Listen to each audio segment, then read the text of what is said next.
পুজোর বাকি আর মাত্র ৯৮ দিন।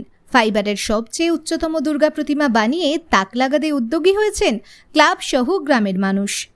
বাঙালির শ্রেষ্ঠ উৎসব দুর্গাপুজো, যার বাকি আর মাত্র ৯৮ দিন। আর এই পুজোকে ঘিরেই মেতে থাকে গোটা পশ্চিমবঙ্গ সহ বিভিন্ন দেশ বিদেশ। পুজোর বাকি এখনো ৩ মাস, এরই মাঝে পুজোর প্রস্তুতি শুরু হয়ে গিয়েছে। পশ্চিমবঙ্গের নদিয়া জেলার রানাঘাট কামালপুর এলাকায় তৈরি হচ্ছে সবচেয়ে উচ্চতম ফাইবারের দুর্গা প্রতিমা। জানা যায় ৩ মাস আগে থেকে কাজ শুরু হয়েছে। ইতিমধ্যেই তাদের দুর্গা প্রতিমার প্রাথমিক পর্যায়ের কাজ সম্পূর্ণ হয়েছে। এরপরই শুরু হবে ফাইবার দিয়ে কাজ। জানা যায় তাদের শুধু প্রতিমার উচ্চতা ১১১ ফুট। ঠাকুরের সম্পূর্ণ রূপদান করলে কিছুটা হলেও আরও বাড়বে বলে জানান মৃৎশিল্পীরা।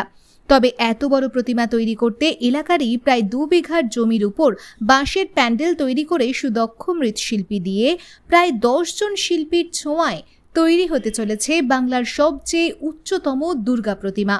সূত্রের খবর, এর আগে কলকাতায় তৈরি হয়েছিল সবথেকে বড় দুর্গা, যার উচ্চতা ছিল ৮৮ ফুট।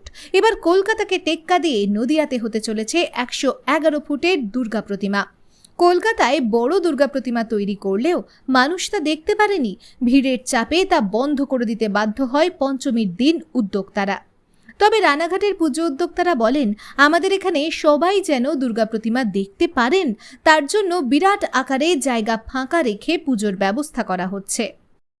কামালপুর অঞ্চলে কামালপুরে সব থেকে বড় দুর্গা করে দেখানো।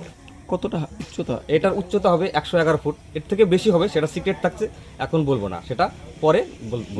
কি কি দিয়ে তৈরি করছেন আপনারা? এই ম্যাটেরিয়াল হচ্ছে প্রথমে বাঁশ দিয়ে স্ট্রাকচার করা হয়েছে, তারপর খড়, মাটি, ধানের চিটে, এগুলো মাখিয়ে আমরা মাটির কাজটা করেছি। এরপরে ফাইবারের কাস্টিং হবে। এত বড় উচ্চতা প্রতিমা কিভাবে দাঁড় করাবেন? মানে এটা পুরো পেছনটা পাইপের স্ট্রাকচার হবে, লোহার পাইপের স্ট্রাকচার হবে, সেই স্ট্রাকচারের উপরে দাঁড়াবে, ইঞ্জিনিয়ার দিয়ে করা হবে। কবে থেকে কাজটা শুরু করেছেন আপনারা? এটা পয়লা বৈশাখ থেকে আমরা শুরু করে দিয়েছি কাজটা। কতজন? আমরা ১০-১২ জন শিল্পী নিয়ে কাজ করছি। আচ্ছা, এই যে এত বড় প্রতিমা তৈরি করতে তো একটা জায়গারও দরকার আছে, সেটা কিভাবে ব্যবস্থা হবে? এটা এলাকার বাসীর জায়গা, মোটামুটি এখানে ৩-৪ বিঘে জমির উপরে আমরা কাজটা করছি। আর দেখার জন্য সুব্যবস্থা আছে, কোনো ব্যাপার নেই, খোলা মাঠ সামনে, সবাই ভালোভাবে দেখতে পাবে। এটা কোথায় তৈরি হচ্ছে? এটা কামালপুর অঞ্চলের অভিযান সংঘ ক্লাবের পক্ষ থেকে। নাম? আপনার নাম? আমার নাম বাপি সরকার। আপনি একজন পেশায়? আমি পেশায় একজন শিল্পী।